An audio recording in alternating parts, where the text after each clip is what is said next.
Hey guys, welcome back to MMA Library. Today in MMA and UFC news. So it seems Colby Covington and Jon Anik have squashed their beef.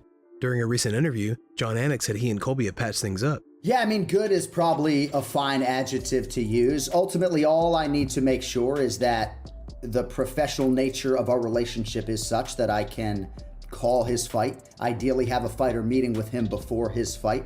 We have discussed things privately, and I do think that I have to be careful when it seems like I might be backing one welterweight candidate over another. So my first order of business with Colby, whatever he had said, however threatening, right? And I didn't feel particularly threatened, right? It was Colby Covington in character as far as I was concerned. But I just have to take very seriously when a professional athlete on this roster, low profile, high profile, is upset with something that I have said. So I had to attack that layer first. And I think Colby and I are in a pretty good place. And, I'm excited for whatever is next for him. I've always had a great relationship with him.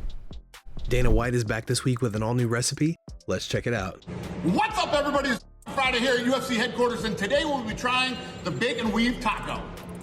Weave together bacon strips and bake it in the oven for the taco shell. Add ground beef, shredded cheese, lettuce, and sour cream. All right, here we go. Taco shell made out of bacon.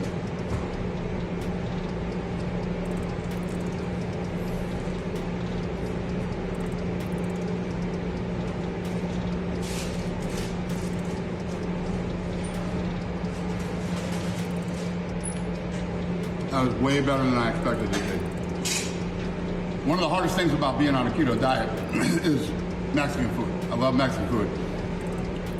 That tastes just like a taco. As weird as it sounds, it really is. Maybe because I've been on keto for so long, everything's delicious when you're on keto, but that's a winner. Brad Tavares wants Khamzat Chimaev to earn his shot at the middleweight title. During a recent interview, Tavares had this to say about Khamzat. What do you think of Khamzat coming up to middleweight, right?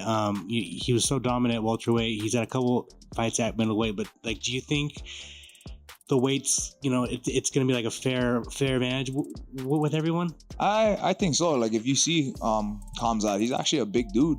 Like he's got some height on him, and if he was just to prepare for 85, I'm sure the size would be there. And he's had a few fights at 85 and done excellent as well.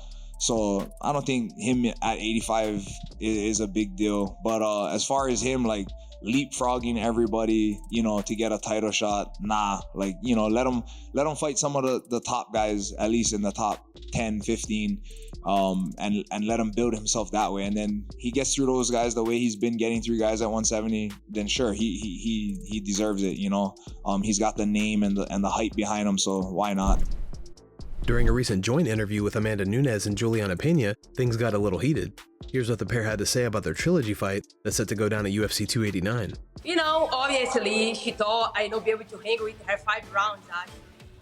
I did it, and I don't think she expected that. So to do that again is gonna be like a pleasure, If I find the way to finish her, and I will take, knockout, finish it, whatever she knows what I'm capable of. I just wanna step in that and see what the fight is gonna play out and go away with my belt again. I think that it's a feather in my cap to show how afraid she is to fight me, because she had to go back and revamp her entire style, and I turned the greatest of all time into a counter-punching southpaw. In the press conference after the fight, Amanda said that she could have finished me at any time that she wanted. And I thought that was really funny, because if you're leaps and bounds above and shoulders above your opponent, don't you think that you would take him out in 30 seconds and just finish the fight and go in and get out and cash your checks, I don't think that she could have finished me at any point in time in that fight, because if she could have, she would have. Michael Bisping gives his take on a potential matchup between Paulo Costa and Khamzat Chimaev. Here's what Bisping had to say. I love Paulo Costa, you know what I mean? Listen, he got his ass whooped versus Israel Adesanya, okay? But generally the man is sensational to watch. Great back and forth war with Yoel Romero, walked him down the whole time. When he fought Marvin Vettori, even though he got beat in that fight and came in like 20 pounds heavy, okay, it was a sensational fight. Marvin Vettori impressed the hell out of me. That man is so tough and so skilled. But Costa, even in defeat, impressed me. I love what he brings to the table, the power, the aggression, the size of the man, the takedown defense. So him versus Khamzat Chimaev Take my money. That would be sensational. Jorge Masvidal recently announced on Instagram the Game Bred Promotions are set to put on Florida's first bare knuckle MMA event. Masvidal announced that the card would be headlined by former UFC heavyweight Roy Nelson. Let's get it, baby. Your boy's back. To promoting, that is. I bring you South Florida and all of Florida, the first ever bare knuckle event sanctioned. MMA with no gloves, first time in Florida history. At the FLA Live Arena, we got Dylan Kleckler, 10-0 as an amateur with 10 knockouts, 11-1 as a pro with 10 knockouts, versus a man that needs no introduction. 19 finishes, 16 coming by way of knockout. Ultimate Fighter winner. This guy does everything big. Big country, Roy Nelson. Let's get it cracking. In a series of other fights. Don't miss out, 5 de Mayo to kick off Formula One weekend. Let's go Panthers. Chael Sonnen and the One Championship CEO discussed the situation surrounding Francis Ngannou. One Championship says they are preparing a final offer for Ngannou.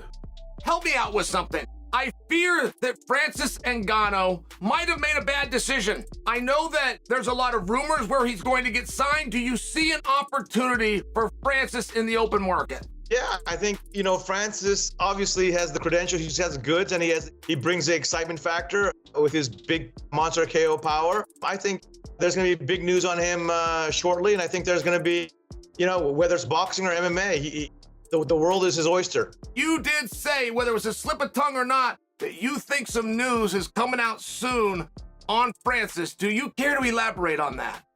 I like Francis, he's a good guy, but I genuinely don't know where he's going to end up. I can confirm that we are in discussions, but all I meant to say was, from my understanding, and I know that we're also at the very tail end of our process with him, he has a bunch of offers. Let's see what happens. We have to submit we haven't submitted our final offer yet, so that's where we're at. We've been in discussions for the last few months, and we've given an offer, a couple offers, I believe, and we have not, and our final one we are putting together.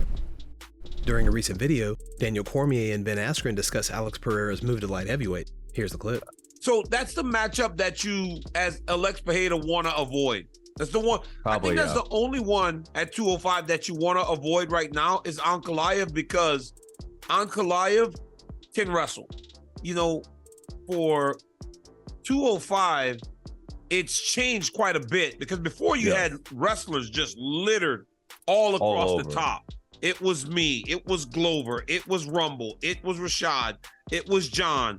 It was so many wrestlers just at the top of the division, and now there's very few wrestlers. So if you are Alex Pereira, you really aren't as concerned about going up to 205 than you might have been in the past, because there just doesn't seem to be as many guys for you to worry about just taking down and laying on you. I don't know still who he fights.